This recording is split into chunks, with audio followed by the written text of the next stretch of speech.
Okay, let's go. This has been a crazy week for movies. There's like 5 things that all came out at the same time, and I wanted to see all of them, so I did. And what better way to get these reviews to you than in a compact, respectful manner, dumping them all into one video, all over your face. Yep, this is a movie dump with nothing but new movies. A hot, fresh movie dump.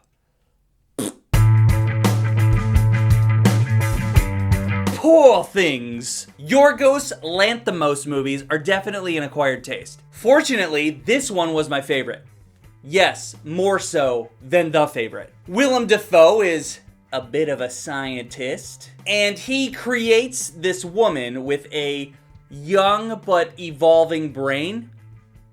Yeah. We get to watch her grow and mature at a rapid pace, while she experiences different people, situations, and the world itself. I loved this movie. I love the story, even though it's not overly original. What Yorgos did with it is what counts. It is weird, but it's not overboard with the weirdness. I say there's just some weird looking things. The camera work is awesome, and it's so random with all the different lenses and shots and black and white and color. There's so much good color when there's color. And the events that transitions the story from black and white to color, it's hilarious. Oh yeah, and anyone that doesn't see this as a comedy doesn't know what the fuck's up. I laughed my ass off for the entire 2 hours and 20 minutes. This is Mr. McCandles. Hello, Bella. And for some reason, I was the only person in the theater laughing. Probably because I saw this with a bunch of film school bros. And apparently, they just don't have a sense of humor. What makes it so funny is the dialogue between characters and just the writing in general. Emma Stone goes from playing a woman with a child's intellect to an adult mindset with an above average intellect. There isn't a ton of time that passes within the narrative of this story. That's where all the opportunity for the humor comes in. As this woman goes through all her life experiences with this one adult body. She discovers sex, and she has lots and lots and lots of that. And the entire time she calls it furious jumping. That's great. The entire hubris of Mark Ruffalo's character is superb. He gets this delicious dish of wonderful, wonderful karma. It's the funniest that Mark Ruffalo has ever been. And this has to be my favorite Emma Stone performance. Her range is insane. For example, although her character is getting smarter throughout, her body is having trouble catching up. So she still functions weird while becoming smarter. And that's so funny. Great movie. It's definitely a comedy. Don't let anyone else tell you different, okay? Iron Claw! Man, I was not ready. I wasn't ready for this emotionally, and I wasn't ready for this to be one of my favorite movies of the year. This is a story about the Van Erich family and their wrestling empire. It's this deep dive into a father that's obsessed with his sons becoming wrestling champions, and their desire to make him proud. But mostly about these brothers that have this unbreakable bond. It's the way that they tell this story through all the brothers' perspective that gets you so wrapped up in it. It's grounded and tragic and just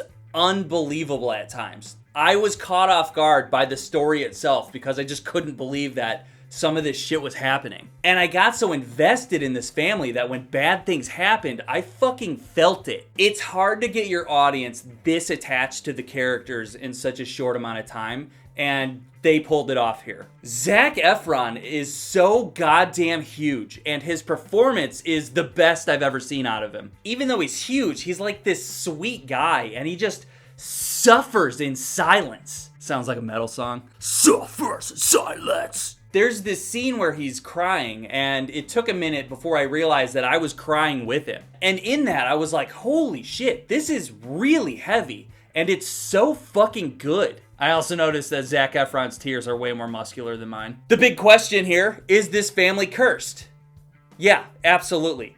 They're cursed as fuck. Rebel Moon! Yeah, it's not very good. In case you didn't know, this is a script that Zack Snyder pitched to Disney and Lucasfilm as his Star Wars flick, and of course they rejected it. But Netflix, on the other hand, was happy to take it. Why not? This is a bastardized, reject Zack Snyder Star Wars movie, and you can tell. This follows a mysterious warrior just trying to live her peaceful farming life in a farming town. Then the Dreadnought show up.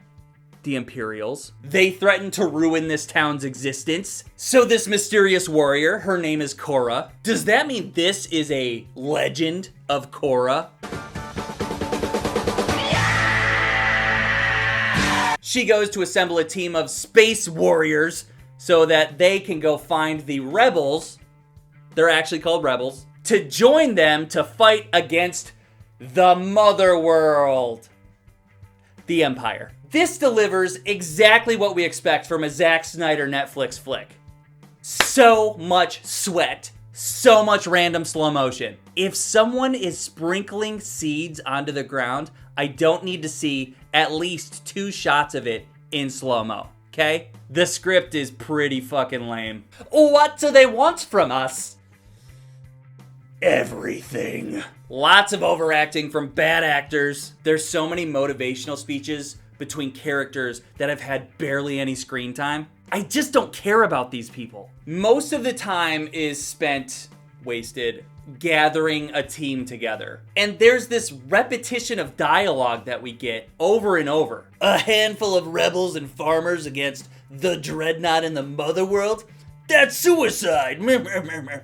Please, we need your help. Yeah, okay, I'm in. It was pretty lazy until they reached this twist that I wasn't really expecting. That's when I was like, oh? That's what brought everything back into reason and got my attention back. Then we got some slow motion action and the movie was over. Like all Zack Snyder projects, everything looked cool as hell. But the writing isn't very good and it relies on cliche shit that we've seen before. They weren't even creative enough to totally get rid of all the Star Wars references. They still use words like Imperials and the Senate. Did you forget to white that out on the script or what? After it was over, they played a trailer for the next part, part 2. And it looks like it's just a 7 Samurai scenario. We've seen that scenario over and over and over. I'm looking forward to it. Can't wait. Oh, fuck. I forgot about the Snyder Cut. Oh, he's doing a Snyder Cut for it, too. Aquaman 2, The Lost Kingdom. Well, Aquaman finally got a job. Oh, yeah.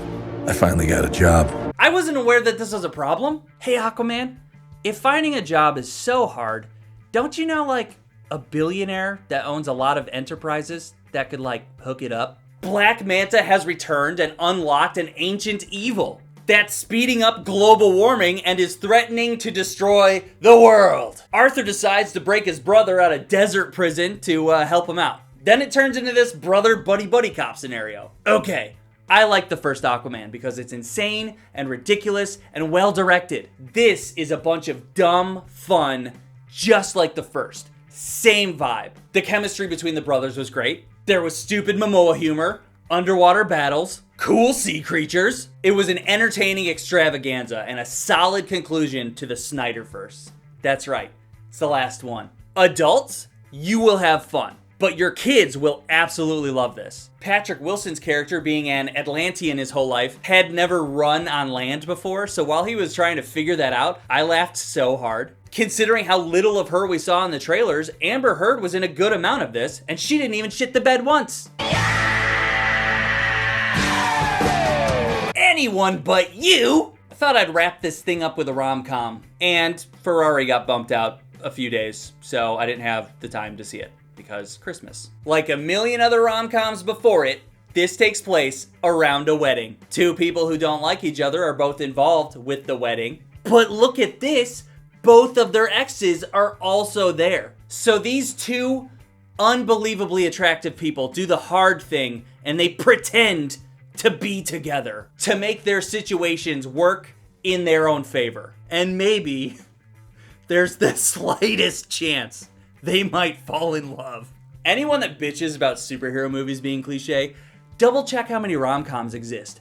Fuck you. This does follow the very standard rom-com format, but it was still really cute. The setting that it takes place in is Australia, which is a huge level up for me. I love Australian accents, and personally, I think they're the funniest people in the world. There was one solid shark joke, but I felt like they could have added a couple more.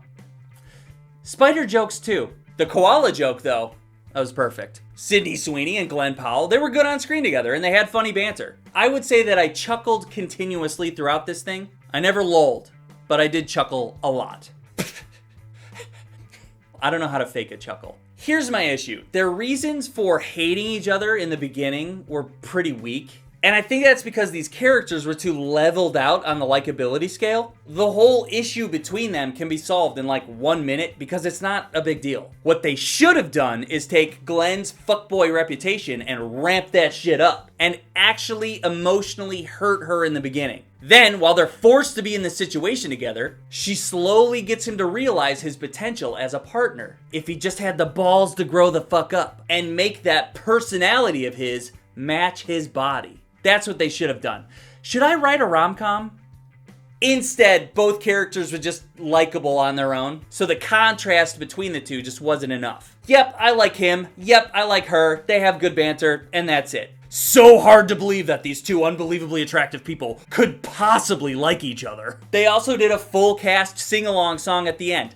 Who doesn't love that? It's a great movie for a date night. I wouldn't rush to the theaters to see it. You know what you're gonna get. Although it was the first time I've seen Sydney Sweeney on the big screen. Whew, what a dump! When I got the idea to squeeze nothing but new movies into my week and spend all my free time watching them, I thought that it would be exhausting. But you know what? I had a lot of fun because I fucking love movies. And the theater is my home away from home. I had such a great time this week. Okay? See ya! Subscribe!